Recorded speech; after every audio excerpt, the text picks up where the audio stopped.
Well, good day, everyone, and welcome to our webinar entitled Optimize Customer Experiences with Design Thinking. I'm Candace Collins with Signavio, and I'll be your moderator today. This webinar is being recorded, and we'll send you the recording within 2 to 3 days. As you have questions, you can enter them into the question box on the side of your screen, and we'll answer as many of them as possible at the end of our formal session. Should we run out of time to answer all of your questions, we'll get back to you separately. I'd like to introduce Paul Lima, who is a trusted advisor to visionaries and change agents who are charged with creating the digital future of tomorrow. In 2004, Paul founded Lima Consulting Group, a multinational consultancy with offices throughout the Americas that helps organizations develop, deploy, and optimize sustainable competitive advantages. Paul's personal mission is to apply innovation to help organizations transform their digital futures. He's the author of the firm's flagship offering, the Digital Transformation Maturity Model, used by Fortune 100 companies and mid-sized businesses alike in strategically applying digital innovations to deliver world-class experiences. Paul is a veteran of the U.S. Army and served one of the founding officers in the nation's first joint cyber warfare unit headquartered at the Pentagon. He earned a master's degree in the management of technology awarded jointly by the University of Pennsylvania's School of Engineering and the Wharton School, and holds a BS from the U.S. Military Academy.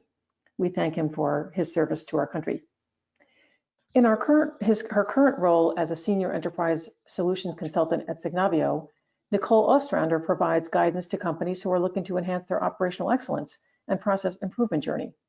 She helps them to best identify the right fit to solve their pain points and assist them with creating the best course of action in order to achieve their goals.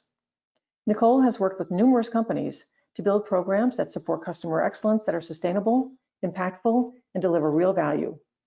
We're excited to have both Paul and Nicole with us today. And Paul, you now have the floor. Terrific. Well, thanks for that kind introduction, and really enjoyed my service in the military. So that was an awesome experience. I think they got more out of it. I got more out of it than they got out of me. That was a great ride. And I'm delighted to be presenting with Nicole, back for another one, Nicole, to team up with you and collaborate on some really practical, useful tips that I am so excited to share with you today on how to put together your next design thinking workshop.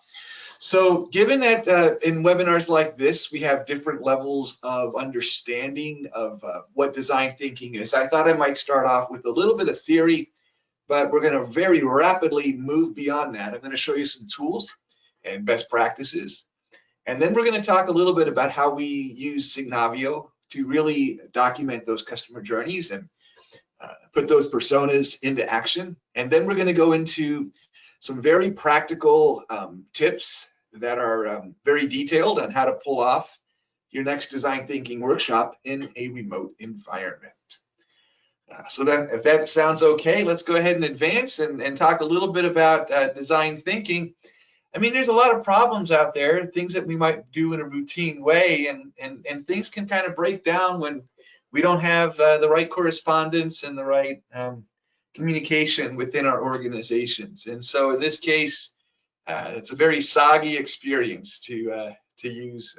So you had one job, so how hard can it be? Well, let's make sure that we address the naysayers first. So let's talk about the reasons that you typically would hear that are objections about why we should not be using design thinking, or if you're in the unfortunate position of pulling together a design thinking workshop and the agenda, and you begin to hear, particularly from your sales folks, why they should not attend. Well, let me share with you some of the myths, and I'd like to arm you with some myth busters.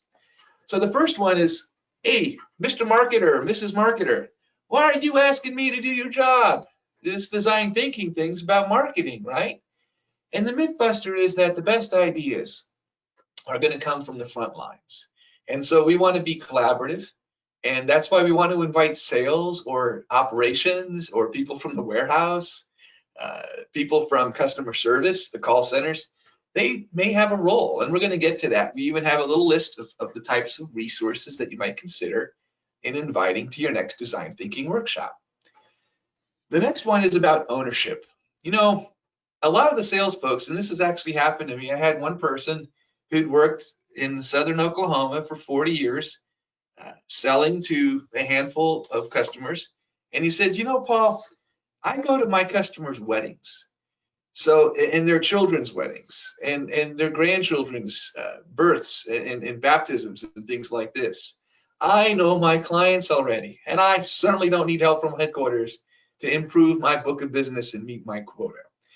And so I would say, you know, that's great that that the organization is so person dependent on you and your Mr. Salesperson or Mrs. Salesperson, your dependencies. But can we also grow? It's not a but, it's an and have not only that resiliency with your personal relationships, but begin to add in process dependencies and to really mature as an organization from being exclusively dependent on the people in the organization to really leveraging the data and becoming process dependent as well. The third one I hear a lot about is the applicability, right? The clients I work with don't want to engage with our brand through digital communications. We do just fine through telephone and who knows what else, faxes and beepers, right? So the point here is, as we take a look at the most of the organization's websites today, that over 50% of the website traffic is not only coming in from, you know, the customer base generally now, but it's also coming in on mobile devices. So the point here is to be engaging where our customers are already. So we need to fish where the fish are and meet their expectations. And the last one I hear sometimes is, you know, these design thinking efforts are being done in a silo and the communications are going to confuse and misalign what I'm trying to do out in the field in serving our customers. And in this case, this is the real strong suit of what we're going to be sharing with you today around aligning business processes with Signavio. That is correct. We need our vision to align with all the communications and all the touch points across marketing and sales. And when Nicole gets into the use case, I think you're really going to see how that's done at a very tight and operational level. So if you're putting together a design thinking workshop, or you're going to be inviting folks to attend, this is a slide you may want to use.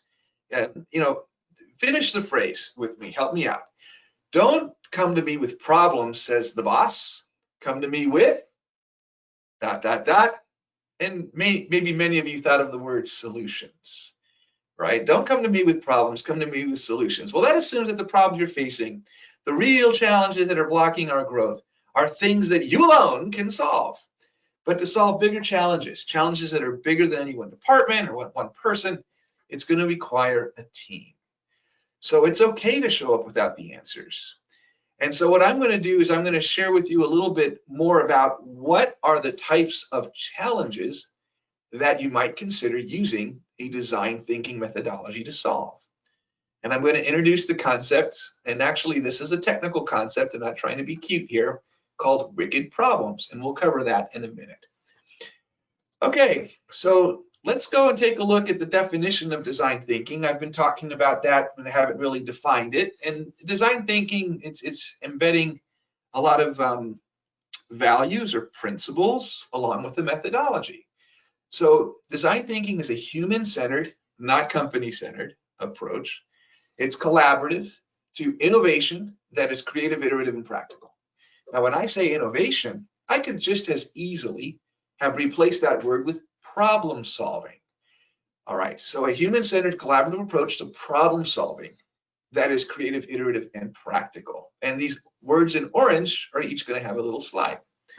So let's talk a little bit about the methodology. The design thinking methodology starts with being empathetic and understanding where our customer is coming from and the way they're going to use our product or the way they're going to engage with our service.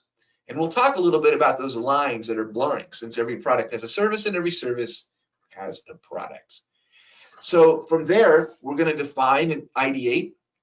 And this is really where we're going to explore and do some prototyping. And we're going to share with you some really practical ways that you can do this, since you're not going to be in rooms anymore holding Post-it notes up.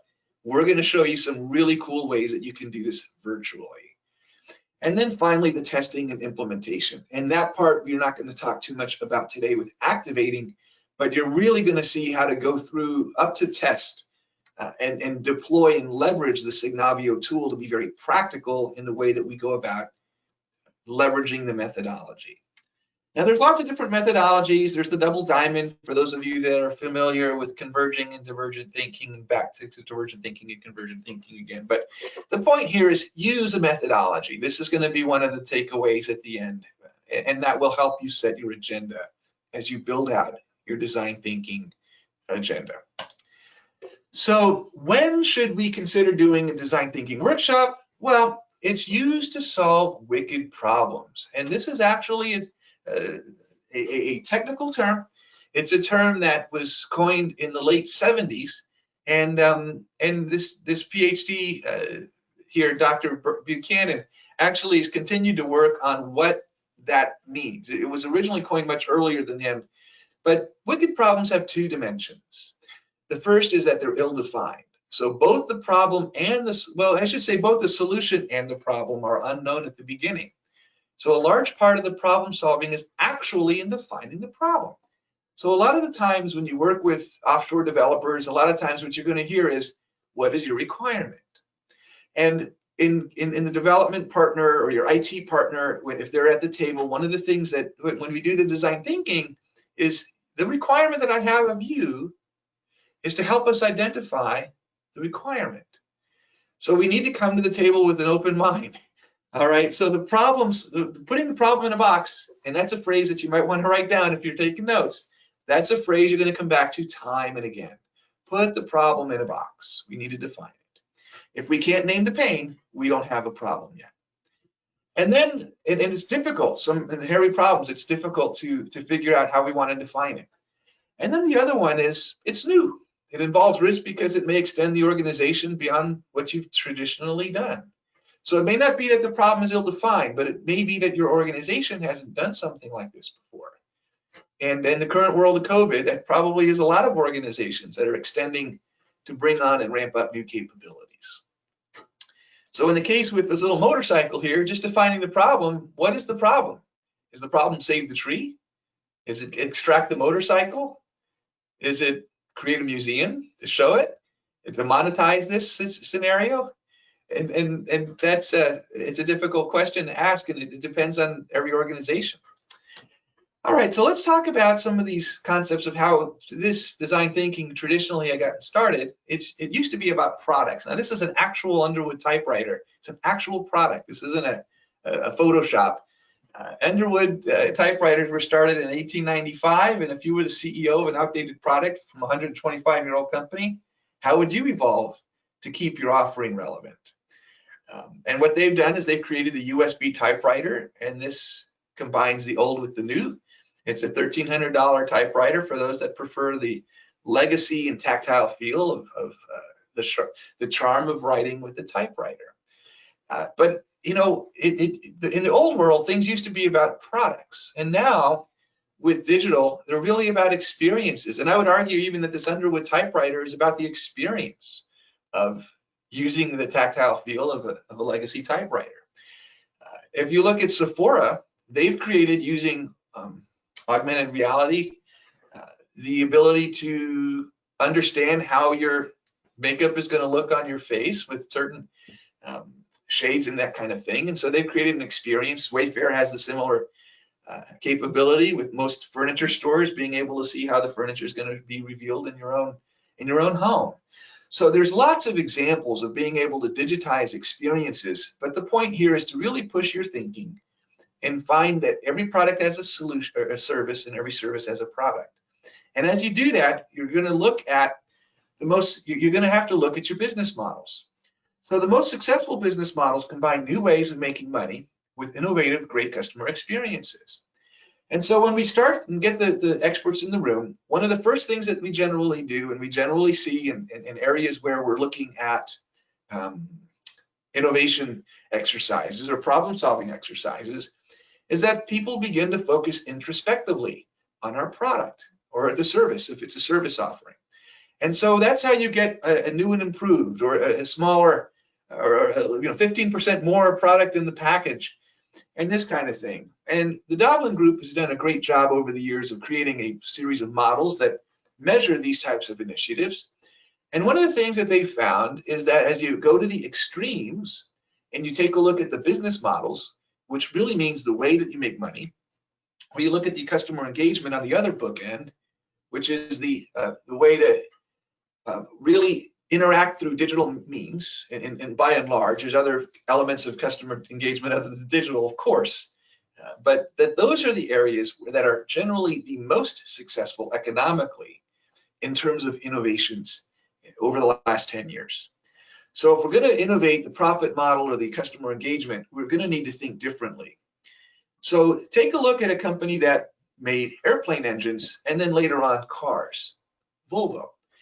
And so recently, Volvo has announced the subscribe anytime, anywhere. Now, this is not a lease. If you're not familiar with this, you can literally subscribe to the Volvo car and change it out, I believe, every month. I'm not an expert on the product offering, but they decided to change the profit model, the business model. And so now you can subscribe to your transportation. Nicole and I were having a great dialogue on this before, and she brought up another great example, which was Uber. Nicole, do you want to pick up that example? Yeah, absolutely, Paul. So we were talking about how, so many things have changed. And of course, we have to bring up the elephant in the room that COVID has really disrupted so many of our day-to-day activities and what we do, but it's also disrupted quite a few businesses. And Uber started as a disruptor against taxis. It was this new innovative way I can get a ride anywhere that I'm at, restaurants, movie theaters, don't have to worry about driving home or looking for a taxi. I live in North Carolina, so we're not as big in taxis as, New York City or LA. So we really did rely on Uber. But with COVID, Uber is pretty much non-existent from the taxi component. So not many people are using Ubers as frequently as they once were. So we were talking, Paul and I, that how fortunate they decided to branch out their organization before COVID to do Uber Eats, and where they're lacking what once was a profitable experience, profitable business model, they had to shift gears. And now majority of their profitability during COVID times is not coming from Uber rides because nobody's going out, nobody feels as comfortable as they once did, but rather being food driven. I don't want to go out to the restaurants. I don't really feel comfortable to go and grab my order, especially when a few states went into the stay at home and asking to be at your house. Well, what would make me feel comfortable, and how do I still get that Friday pizza or Saturday Chinese food that I'm looking for? Well, what you can do is still use Uber Eats, and so it's still focused on the customer experience, making sure there's no contact delivery, and they really could have been disrupted to a staggering degree if they didn't branch out and do other business models. So Paul and I just had a great conversation of just looking at really current companies and what they're facing with COVID today and how they shift gears. Yeah, and they were able to really adapt, right? And it goes back to this notion of, cars being a service, and rather than, jumping in a car to take me to my destination, have my food jump in the car and bring it to me. So they were able to flip the model there because they were able to think differently. And rest assured, they're using design thinking at Uber. So thanks, Nicole, for that additional color on that example. Absolutely. So yeah, so let's continue going here. So we've already shared a little bit about design thinking. I've shared this slide already, but for each of these orange words, we're going to have a quick slide. So let's start with this notion of human-centered. And this is the most challenging that I see with most organizations. It goes back to that Innovation Week. I've literally been a part of Innovation Week of many companies. And generally, they all start out with, well, how can we improve our product or our service? And they're looking for that incremental 15% more in the bottle, or maybe that new and improved feature. And that's great, but those are not the big wins. So the human-centered approach says that we're going to, as opposed to the product-centered approach, the company is inside out as the business first, and outside in is the people first, meaning our customer first. And that's the notion of being human-centered. And so what we want to do is we want to match.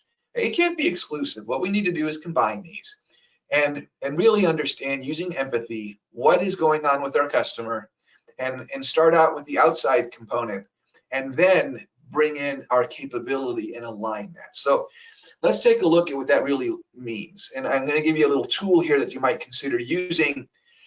So when we look at the traditional model, what are our core competencies at our company? What's our current business model? Business model generally means how you make money, not save money. So if you're in online banking and you want to talk about saving money by using digital as opposed to tellers in person, that is not a business model. That's an operating model, a little different. So what is our current business model? And then what else could we offer? And in the Uber example, that was a great pivot. What channel could we use, and what customers could we sell to? So notice, in all of those, it's all about me. And then so this is Grumpy Cat. It's not all about me, but mostly it is. And so this is very inside out. And what we're going to do is we're going to flip the model, and we're even going to go from the right to the left. What customers do we want to serve, and what are their priorities? And then what ecosystems exist to meet those priorities, and how can we align our offering to those customer priorities? And only in the last two do we begin to align what our customer needs with our capability to deliver, and maybe our ability to win. So what business design would create those defensible profits? And the other question, if you could just go up one, Jared, for me, what do we need to execute in order to meet that design? All right, so the difference there is going to be that instead of Grumpy Cat, we're going to have Empathy Cat, who walks a mile in your shoes as the customer. All right, so that's human-centered versus product-centered, and so or company-centered. Let's move on to collaborative, and we'll talk a little bit about who should be at the table at the design or in the Zoom conference for your next design thinking workshop. And service design, first and foremost, is interdisciplinary. And so you will need sales and IT, operations, marketing, and design folks, generally, depending on what you're trying to do. You're also going to want someone who's ultimately a decider, and hopefully that's a word. If not, I'll quote George Bush on that. Well, we need a decider in the room. We'll want a facilitator, and in the design thinking workshop done remotely, probably 2 or 3 facilitators to help you with the breakout rooms. We're going to show you how to do that in a minute. And then if you're thinking about second-party data sharing agreements or other legal parameters, what you want to do is you want to find the reasons that the ideas being presented would die early in the design think workshop. So you might want to consider bringing a legal person if that's going to be an area that might provide as a blocker that you can't get around. And then any subject matter experts as well. So notice this is not a technical exercise. This is a business exercise. All right. So let's go on to the next area. Is as you bring in around the table, around the Zoom Hollywood squares of talking heads, you're going to have lots of disciplines represented in the room. And everyone comes with their subject matter expertise. That second-party data expert who's a lawyer is going to speak a whole different language than a graphic designer who speaks yet another language than the subject matter expert who's the marketer. And so every representative discipline will be at the table, but what we need to do is get them talking, and to talk using a common language. And that is what service design presents. It's a common language to innovate and problem solve. So when we go to the next area around creative, we want our prototype artifacts to be very practical and to be able to be done within the context of the room. So if you look at the picture, both of these pictures, let's go to the creative one. These folks are literally, well, the way we used to do it is have poster boards that would represent the picture of the iPhone or your smartphone and build out the mobile app that way, if that's what we were building was a mobile experience. When we look at practical, let's just jump to the next one. We don't want the perfect to be the enemy to good. So we can literally use Legos if we're building product. We can use clay. We can use cardboard boxes. In this case, they were building an app, and you could use Post-it notes on an iPhone or a smartphone, and really be able to even share what you're doing with another colleague or a customer who's a friendly, if you will. You don't want to go out with that to all your customers, but you can have a customer advisory board and have a quick one-on-one with them about, hey, this is what we're thinking, and really be able to give a little bit of an insight into where you're at. All right, so let's go take a peek now at a very practical tool. This is called a service design blueprint. We're going to show two tools today, a service design blueprint and a customer journey map. And we're going to also talk a little bit about the persona, but we're not going to dive too deeply into how to craft that, although we do have a link in our blog and some templates that you can use if you need to develop your personas. And just a note on personas, every customer journey needs to be redone for each persona. So keep that in mind. Okay, so a service design blueprint. We're going to have a front stage and a backstage. If you could go back one, Jared. So the front stage elements are going to be things that the customer can see. I think we have a small error on my slide. It's just say, behind the scenes in the top should be, viewable by the customer. And so our items in orange will be viewable by the customer, and the items backstage will be behind the scenes and not viewable to the customer. And that line separating that is the stage, and we would call that, in a service design blueprint, the line of interaction. Hit down. All right, so we've got our physical evidence. These are artifacts that might be a mobile app or a way that the customer is going to interact with us. And those interactions will go along their funnel, whatever that might be: awareness, consideration, interest, preference, purchase. Might be the area of the funnel on the top. And finally, we've got this line of interaction where they begin touching our operational part of our business. And then there are support processes and technologies that are running behind the scenes. So we have examples of these, and you can reach out to us so that you can develop your own service design blueprints. With the blueprint developed, you might be able to develop many, many journey maps, customer journey maps against the blueprint. So let's go on to the example here of what is a customer journey map. Well, it's a little different than the blueprint. The blueprint is one-to-many. The customer journey map is built by the persona. So it's a diagram that illustrates the steps that this persona is going to go through when engaging with our brand, whether it's a product or a service, and or any combination. So I've also been using this other term, persona. If that term is new to you, let me just define that for you briefly. It's a composite character in a movie. Never use a customer's real name. You need to put 4 or 5 customers together to create the persona of a fictional character that your marketers and designers would define to represent this particular user type, including their preferences, their feelings, desires, and characteristics. And so we have another tool that I'm going to show you in the next slide about, but don't advance yet.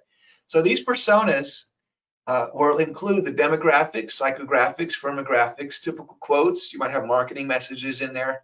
And again, we have a download of a template on how to create those, which will be sent out with these slides so that you can access some of the great tools that we're going to be sharing today. So when you develop your persona, what could you do if you segmented by those different dimensions that we just talked about? Demographics being the first one, so we'll go ahead and advance. That there would have, the demographics are pretty obvious and well understood by most. The geographics have a couple of nuances in it, and the geographics might be around maybe using reverse IP lookup, or whether or not it's a registered domain that's a business domain or not. And then with some of the tools in Google Analytics or Adobe Analytics or your analytics weapon of choice, you might have other abilities to segment by urban or suburban or rural or other proximities to a distribution point or things like that. When we move into technographics, that's really how you're engaging with the technology that brings you the experience.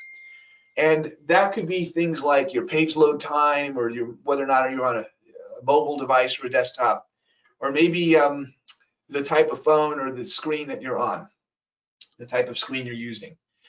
And then firmographics, really demographics, but at the business level. And that could be something as simple as the size of the firm, or maybe whether or not it's a minority or veteran-owned firm, or second-party data that's shared. As in the travel and hospitality industry, you have lots of great examples of second-party data sharing. In the rental car companies share with the hotels, who share with the airlines, and so there's that trilogy there. And then finally, the traditional area is the psychographics, and this is there's a lot of really innovative areas and innovations coming in this area now to be able to help really understand personality profile, risk profile, whether or not you're a delegator or a validator or a do-it-yourselfer.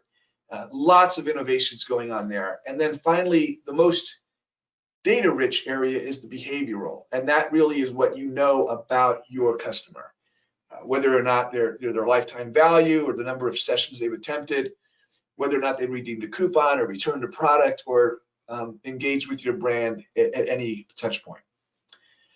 So lots of ways to characterize your persona and build out who it is you're building the customer journey map for.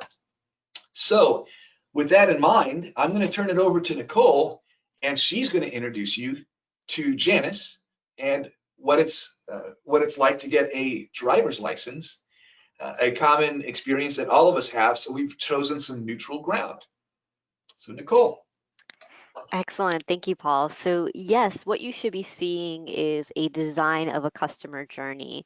And we focus on a persona, Janice, and what we want to do is really do that empathy, really start to understand her journey as she goes to get a new license, and what are her pain points, what are her frustrations, where is she coming from, and how do we really support her in having this be a seamless, smooth experience. So, when you take a customer journey, you're basically looking through the eyes of a persona and really start to understand your different clientele and the various needs that they have. It really provides that outside in view. So first, what we want to do is, as Paul mentioned, is it's going to be a fictional person, but it's going to be a combination of 3 or 4 people that you're trying to understand who would be going through. What is their demographics? What is their profession? What is their targeted age? What is the description of Janice overall? So when we look at Janice, we're trying to get an idea of putting ourselves in her shoes. So what we want to understand is, let's say that Janice is new to Pennsylvania. She recently just moved here and she doesn't really know anyone just yet. She just moved here for a new job, and perhaps she is a single mother. So she starts to think of, okay, if I need to go and get my license at the DMV, I can't do it after work. I have to do it during work because my daughter is in school. I don't have a babysitter yet. I don't really know people around the area, so it's going to have to be during my lunch break. But I'm new to this job and I certainly don't want to spend too much time during my lunch break. So, really just understanding that emotional point. So she's got to be, stressed and making sure that this is going to be a seamless approach, and just wants to get it done in that hour. So she looks good for her boss, but certainly doesn't, you know, be there for her daughter, will be there for her daughter after school. So she needs to make sure she gets it done in a quick targeted time. So let's start to walk through Janice's journey, keeping in mind that sense of urgency that she needs to go during her lunch break and make sure she gets it done as quickly as possible. We also can have specific quotes and overall descriptions. So as we start to go through, we want to see, well, what is the different activities Janice has? And if we kind of move outward first, we'll see that there is a number of steps, a number of interactions, and a number of emotional value that's tied to a customer journey. So she moves to Pennsylvania. She goes ahead and she starts to search for a DMV on her phone. So, what are the devices that she's using? She's using her mobile phone. She is able to find a keyword search in a very quick time. So she's tech savvy. She knows how to use certain apps, and she can easily get this done online if it was a possibility, but unfortunately, it is not a possibility. But overall, her experience is a neutral experience. Next, we'll have being able to find gateways when she's moving to Pennsylvania. So what we might see here is what is the visual that she might be coming in contact with. And if you take a look at her face, she looks kind of confused or surprised on kind of how messy this website is. What we'll find is dramatic level of engagement. So how involved, how invested is Janice as she interacts with the DMV website? And that's going to correspond with the emotional journey. Is she or is she not satisfied with this step in the process? A lot of times we have a challenge of prioritizing what processes need improvement, what new technology to introduce, what new ideas to hear out. But ultimately, it should come from the customer. We have to move away from the political side of it and say, it's a make it or break it moment for our customer. So that's where we need to invest our time. That's where we need to update our website. As we go through, we're starting to see Janice become more frustrated. So again, she's on her phone, she's looking at her GPS. What she might see is, okay, I'm very invested and involved trying to find the specific location of this DMV. And again, she's new to Pennsylvania, so certain zip codes or towns don't really resonate with her yet. So she might put in a zip code and it might not be a perfect match. Tell me what is the closest DMV to my current job location. Well, maybe Google can't find that exact address. And so the DMV's website isn't really giving her the right information, and she can't just plug in, another area that she's familiar with. Again, she's new. So she goes, shoot, how do I find the DMV if I can't even put a correct address in the GPS? So she's invested, she's looking on the website, she's trying to understand, the visual of how do I quickly get to the DMV in the least painful way. I want to make sure I'm going in prepared. I want to be at the right DMV. I want to have the right address in my GPS. For those who are familiar with Philadelphia, if you miss your turn, it might be another 45 minutes until you can take another right turn. So it really could be a make it or break it moment of, oh, I missed my turn, not a simple turnaround, but rather now it's causing more frustration, more stress. So she's trying to do everything up front to make sure she's finding the right location, and she's finding it challenging as she goes through this view here. We can continue to go through, again, mobile, what are the different devices that she's interacting with? Where is there frustration? Where is she actually happy? So we can go, okay, we're doing a good job there. This seems to be resonating with our persona here. As we But continue, Nicole, if I could just add there, if you go hop back to that red one, mobile, use location search tool. When we went through the exercise, one of the things that we identified, boy, wouldn't it be great if we actually could text Janice a picture of what the DMZ, the DMV, sorry, my Army days from Korea coming back, the DMV, not the demilitarized zone, the DMV would look like. What does the building look like? And where are 3 places we can park? Because that 45 minutes you talked about is real in Philly, where to going around the block, if you miss your parking in rush hour, that could be a big mistake. So using the features on the phone for texting and GPS would be really helpful for her. absolutely. And you bring up a great point, Paul. A lot of times, new solutions, new ideas, innovation comes from conflict, comes from stress points. So where there is frustration, and like you mentioned earlier, come to me with solutions.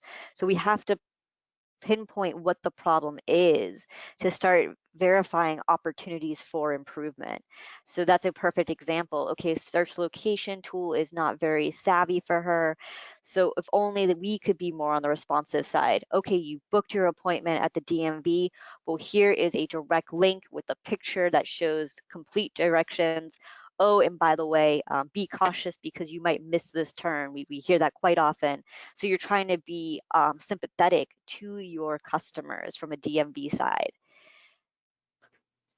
And continuing on, you also want to make sure you're identifying moments of truth. That's really that make it or break it moment. So if a lot of times when we think about our, and DMV is one example, but there's so many out there with so many competing companies, so many competing services. If you don't have the best website, if there's not a mobile app available, if your customer service isn't great, the reality is that your customers, your ideal candidates for personas can exit at any point and go to a competitor.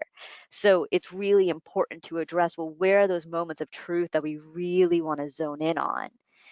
And finally, as we move through, we can see truly our interactions. So here we can see that Janice finally gets there. She enters the DMV. She might be a little stressed. She's talking to a DMV rep.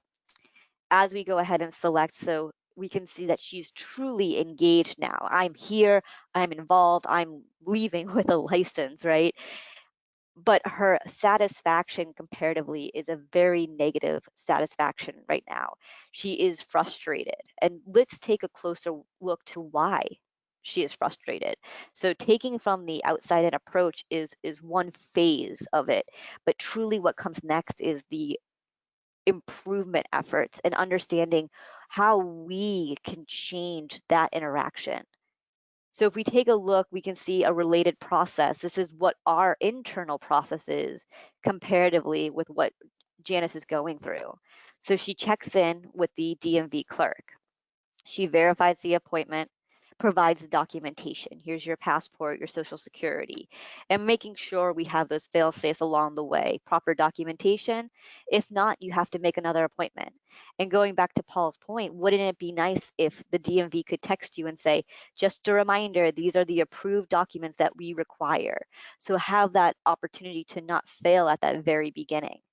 But she has the proper documentation and she moves on, but it's 20 more minutes to wait to be called. So hopefully she didn't miss that turn and get stuck in Philadelphia traffic. But even if she didn't and she was able to find the location and she parked her car and she ran into the DMV and she made her time for her appointment, she gets to the appointment, she provides her documents, and I gotta wait 20 minutes to get called again. And finally, after 20 minutes, she gets called and she takes a road test exam.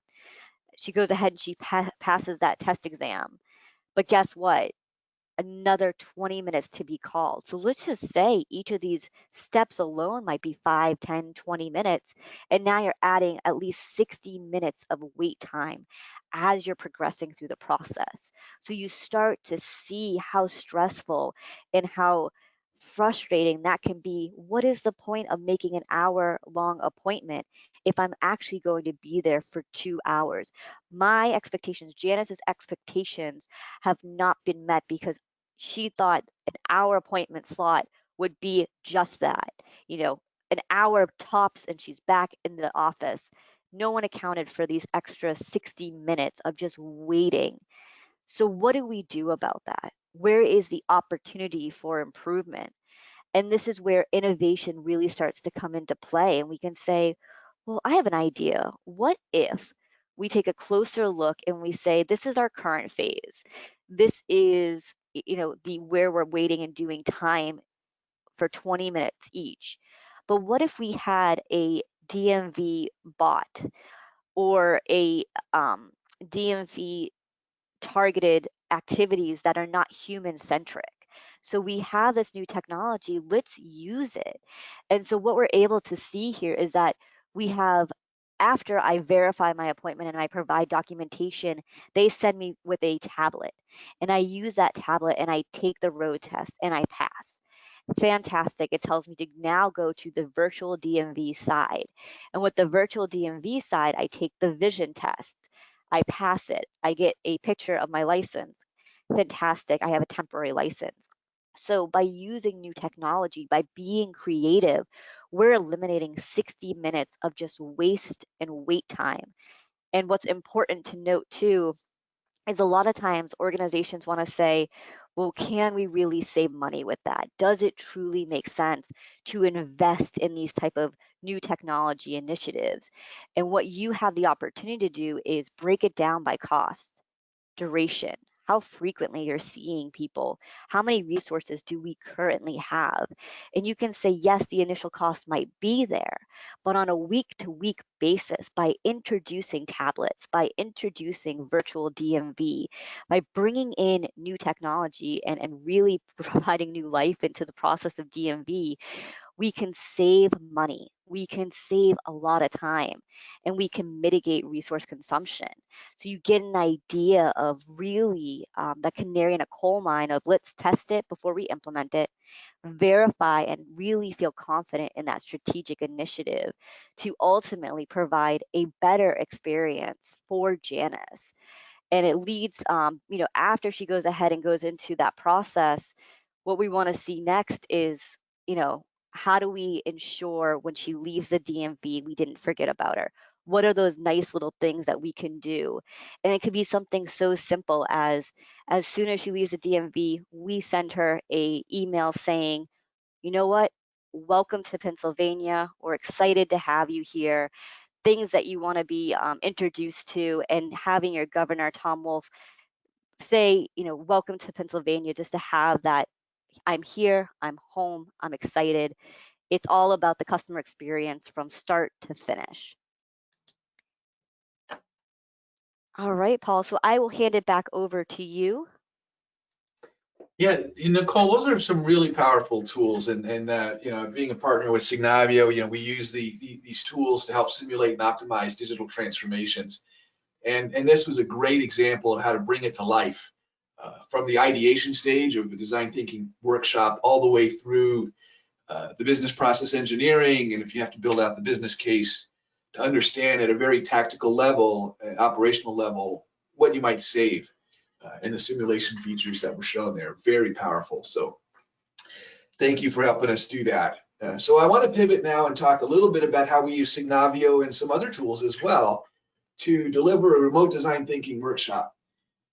So there were a handful of ideas that we had as we put these together, and the first was to really be conservative about the group size. And so you'd say, well, Paul, in a room we can only fit so many chairs in there.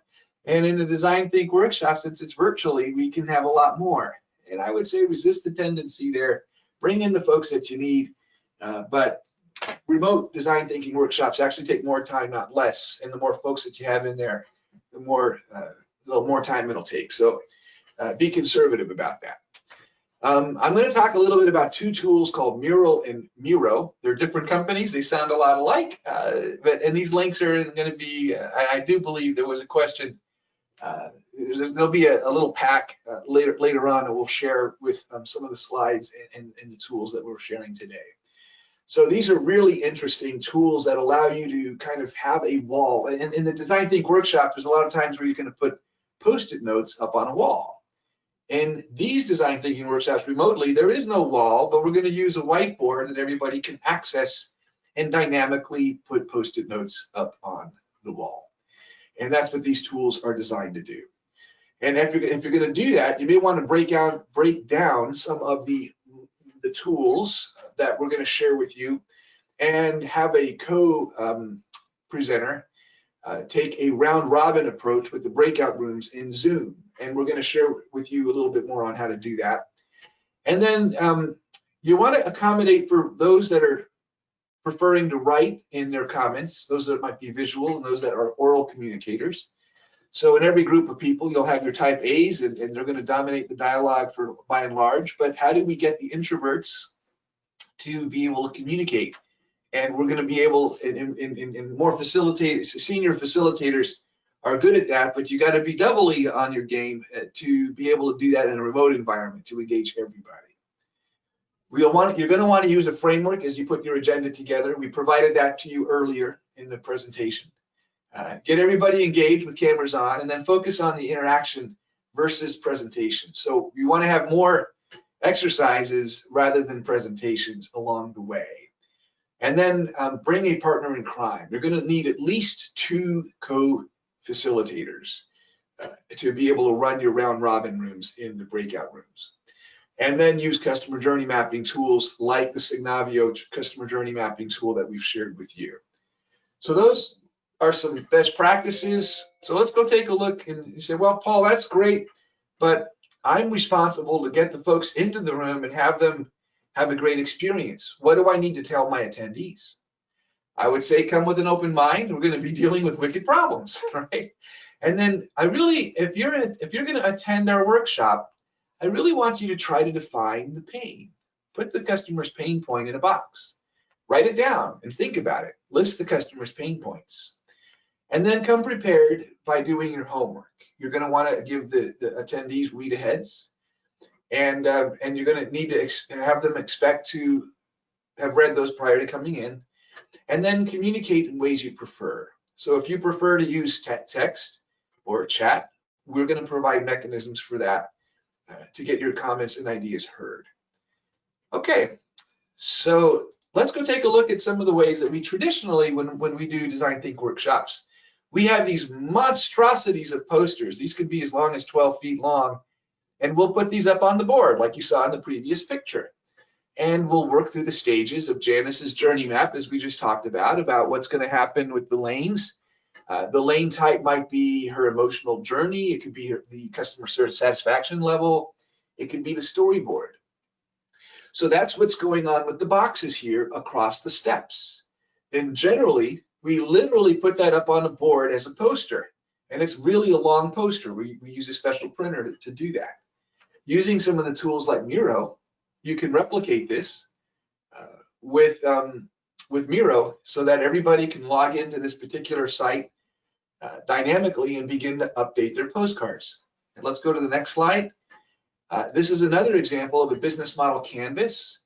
And this is a very powerful tool that you might start in the beginning of your exercise. You might want to assign one of your co-facilitators to take the key partners, key activities, and key resources, and divvy up the remaining boxes to the other two facilitators. Open up the breakout rooms, and then let's go to the next slide. Build out the business model canvas in Miro. By the way, that's one of the templates there.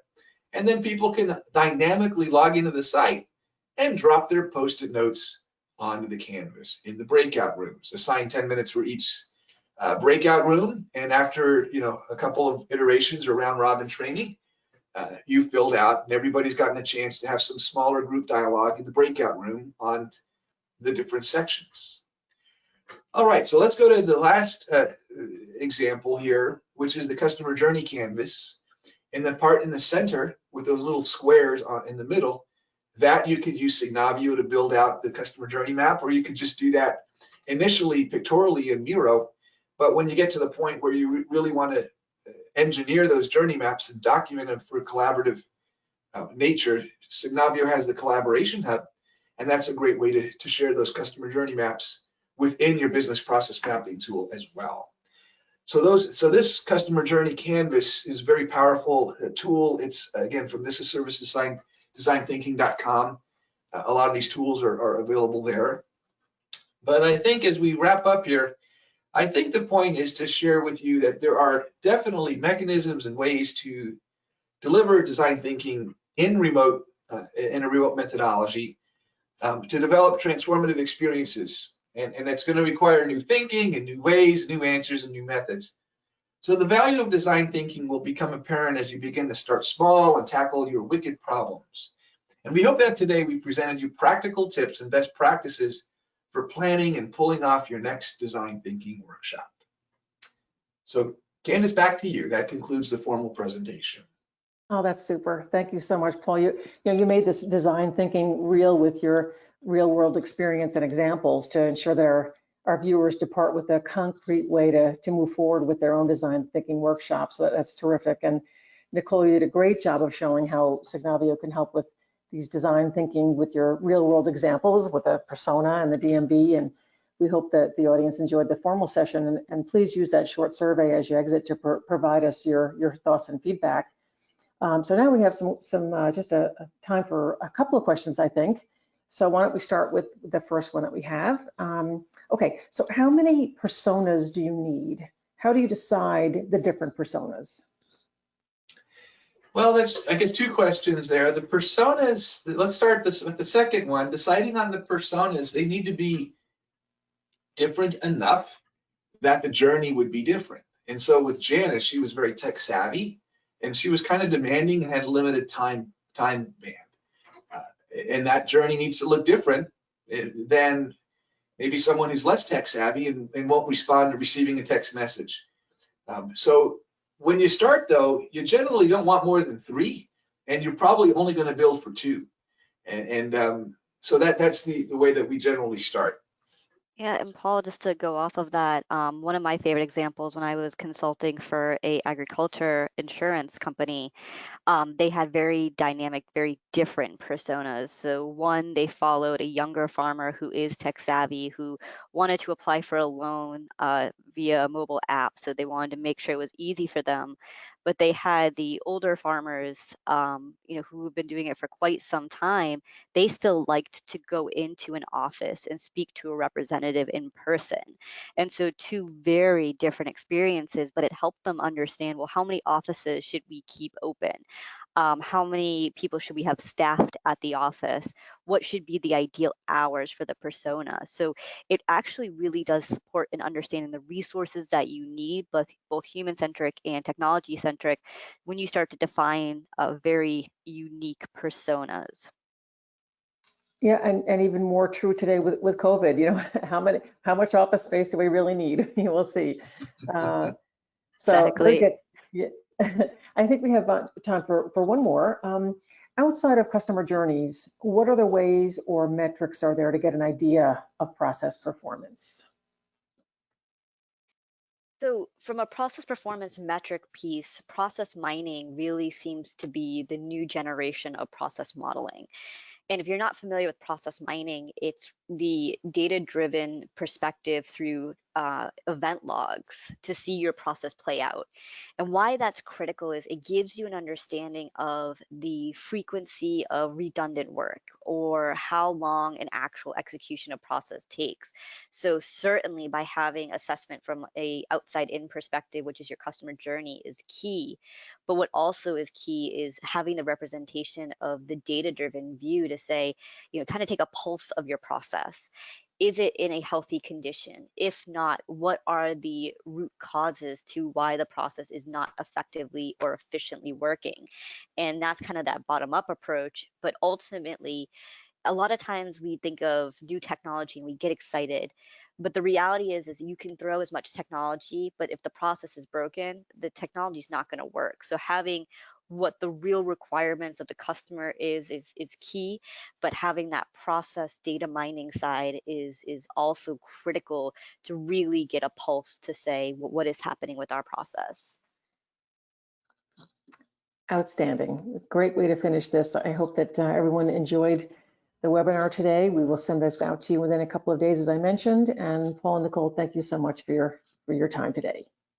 Thank you so much, everybody. Pleasure. Yeah. Bye. Take care.